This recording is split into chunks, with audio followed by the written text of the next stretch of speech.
Hello everyone. My name is Brenda. I am a residential care provider and I am in the state of Georgia. I give you information based upon my experience, based upon things that I go through, and I also give you scenarios when I speak to other providers. I give you stories that they tell me as well. Now, again, I never want to discourage anyone from doing this kind of business. That's not my intention. My intention is to give you educational information regarding this business so that you will know what you're getting yourself into. All right. Um, Again, I don't want to ever, and I'm not going to ever discourage anybody from doing this business, but I do need to be honest with you guys. I am always honest with you guys when I get on my videos. So, and a lot of times also I tell you information based upon phone calls that I may get from potential providers and people who may be interested in this business. So I like to elaborate on the phone calls that I get sometime. All right, so you don't necessarily have to have experience when doing this business, but it does help. It helps if you have some type of knowledge in the healthcare industry, even in the insurance industry, because you will be dealing with insurance sometimes with your residents. So it's helpful to have some type of knowledge of even insurance, Medicare, Medicaid, third party insurance. What does Medicare Part A cover? What does Medicare Part B cover? What does Medicare Part D cover?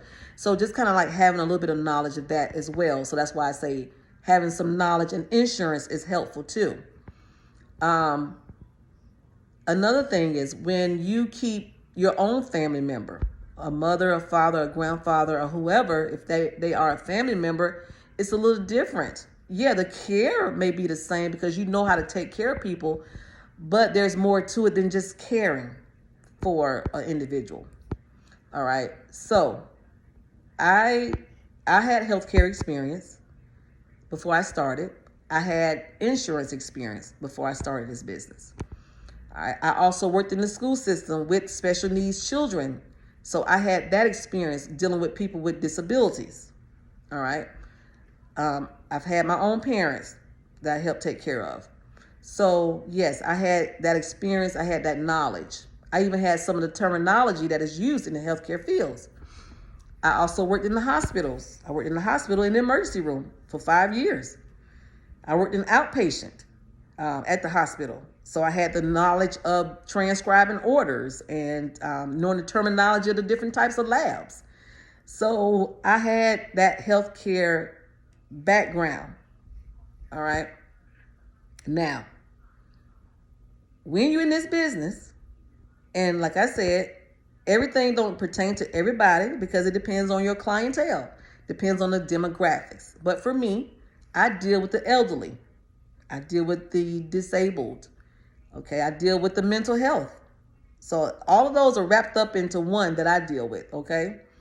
So when I say mental health, schizophrenia, bipolar, dementia, Alzheimer's, mental health, okay? Medical, diabetics, high blood pressure.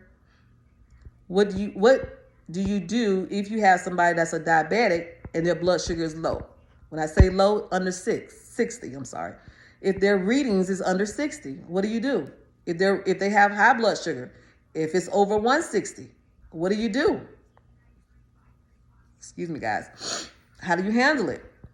Okay, somebody's dementia. They're walking around repeating themselves all day, every day. Are you patient enough to handle that? When somebody's asked you within 1 minute, they may have asked you the same thing 15 times within a minute. Are you able to handle that? Are you able to be patient and to handle somebody repeating themselves over and over again? Okay, so schizophrenia, if they're hearing voices, if they're talking back to them, if they are talking in the mirror to somebody that's not even there. Bipolar, they go from 0 to 100 in a matter of less than 5 minutes. Are you able to handle that?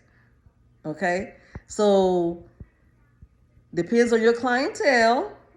and what you're able to handle. And that's why I say in this business, you can't take it too lightly, because people are opening up these homes. They're being misinformed. They're not being told the honest truth. And they get into it, and then they're like they're closing because they can't handle it. Can you handle somebody dying in your home? If you're starting in your own personal home, do you want somebody to pass away in your own personal home that you still live in there? Okay? All right? So that's hospice. If you got somebody that's hospice, it's a possibility. It ain't a possibility. They're going to pass at some point. That's why they're in hospice. Do you want to get somebody that's in hospice that will pass away? Okay? And before somebody passes away, sorry to say it, but it's the truth, they're going to have a big bowel movement. Are you able and can you handle cleaning up a bucket full of bowel movement? Okay.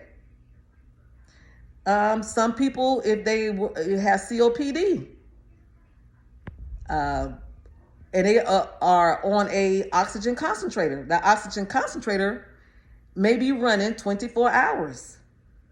So that means that your electric bill is going to go up because they're on that machine, a big machine, for 24 hours a day. It's a breathing machine that they have to be on. Can you handle that? You need to make sure that their tube is in their nose at all times, because that's what's helping them breathe. So, can you handle it? Don't just think about the money part of this business. You got to think about the care and the seriousness of this business.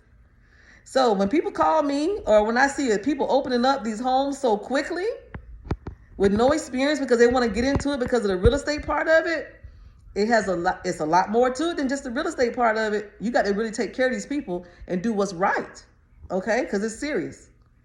I'm not trying to discourage anybody again, but I want you to know what you're getting yourself into. All right? That's just my little 2 cents, guys. Take it or leave it. Take care and have a wonderful, wonderful day.